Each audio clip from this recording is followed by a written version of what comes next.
Did you guys know that Prince Ali is really Aladdin, but with different clothes on?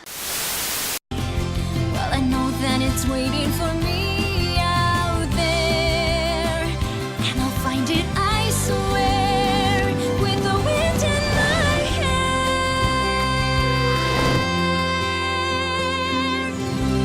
Hi, and welcome back to Once Upon a Tony. Today is all about quick service food and beverage. A lot of you guys are getting all your acceptance back. On the Facebook page, you're like, what is this QSF B-roll? Like, what is this? Like, am I gonna like it? Is it really bad? Blah, blah, blah. So QSFB stands for Quick Service Food and Beverage.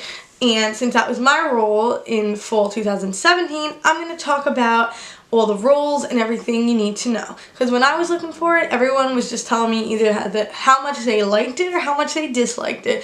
And honestly, I didn't care if they liked it or they didn't like it. I was like, I just want to know what I'm going to be doing.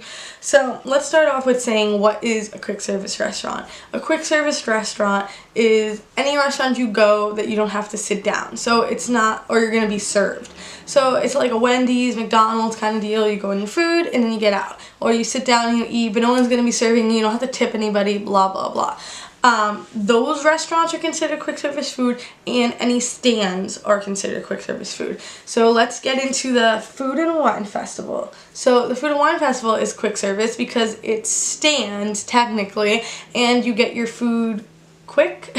For the Food and Wine Festival, you have 3 different roles you can be. You can be front of house, you could be food runner, or you could be stalker. So food runner and stalker are almost the same, they're just quite different. So basically in Food and Wine Festival, you have you're in this little 2x3 box. So there's no room for you to cook anything. So all the food gets prepared all the food gets cooked in the big kitchen. So there's one in Germany, there's one in Canada, and then somebody has to transfer that food to the little booth, and the culinary people will garnish it or put it together. And yeah, and that's what I was. I was a food runner and front of house, so I did a lot of running back and forth and running. So that's pretty hard work. It's kind of exhausting because you're back and forth to the kitchen. You get a lot of exercise, which is fun.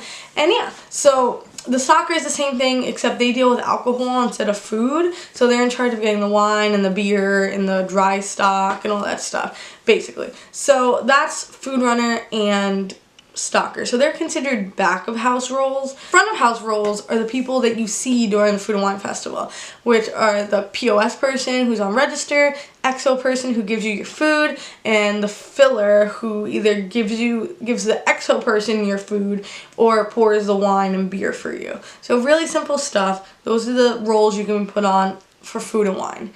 So easy. Now number 2 we're going to talk about is stands, because stands in the parks are basically the same thing as food and wine, just a little easier. So I got to be Frontierland stands, which consist of the Churro Cart, Westward Ho, Golden Oak Outpost, Tortuga Tavern, whatever. So I was stands, but there's also outdoor vending, which are the people who do ice cream. I mean, I think it's the same thing, like ice cream and popcorn versus churros and pretzels, but they're 2 separate things. But they're all basically the same. There's one person who is registered and the other person who is filler, who gives the people their pretzels or their churros or their drink, and the other person takes their order. Really simple. If you can handle food and wine, you can handle that. If you can handle any freaking register or any type of customer service, you can handle doing stand. It's super duper easy. And the hardest one I would say would be working in a quick service food. I was in Pecosville, and it's a little more difficult than stands, but essentially easy. So you have the register person, which is the same as stands in food and wine, except the only difference is there's more functions. So if you're on stands and someone's like, I want a churro, you hit churro and you charge them, blah, blah, blah. For this one, people can kind of customize their order, which is kind of like a pain in the neck, because then you have to hit like no, whatever. So, and the reason why is because the expo people who is going to give the people their order is not close to you. So if you're at a churro cart, say, and someone's like, can I get a pretzel with no cheese? You don't have to put no cheese in the computer. You can go to the person and be like, hey, they don't want cheese. Simple, right? Bam. But if somebody's like, oh, I want a burger with exactly 2 pickles, 3 slices of cheese, 1 onion, and ketchup, mustard, mayonnaise on the side, you can't be like, oh, hold on, let me write this down and tell the person. You gotta put on the computer and they're gonna be talking and they have like 7 kids around and they're like, oh, I want mustard, no, I want 3 pickles. And you're just like, oh my god, and then, you know, you're like, I can't even find the button. So yeah, so that's kind of complicated. It's not so horrible. Also, if you're expo, it's kind of more complicated because you still get the receipt, so you get to read. But, you know, if there's 2 burgers with the same drink on the thing, but one of them wanted 2 pickles and the other one wanted 3 pickles, and you look and you give the wrong family the one with the pickles, still no pickles, you're gonna have a big problem. So just read it carefully. I mean, it's still not rocket science reading the receipt, but it's just a little more difficult than being like, oh, churro, pretzel, you know. Anyway, also, besides expo, you can be back of house of a quick service food restaurant, which I have no idea about. So I'm not even going to answer any of these questions because I've never worked back of house. All I know is you're working with the culinary people and you get to dress like the culinary people.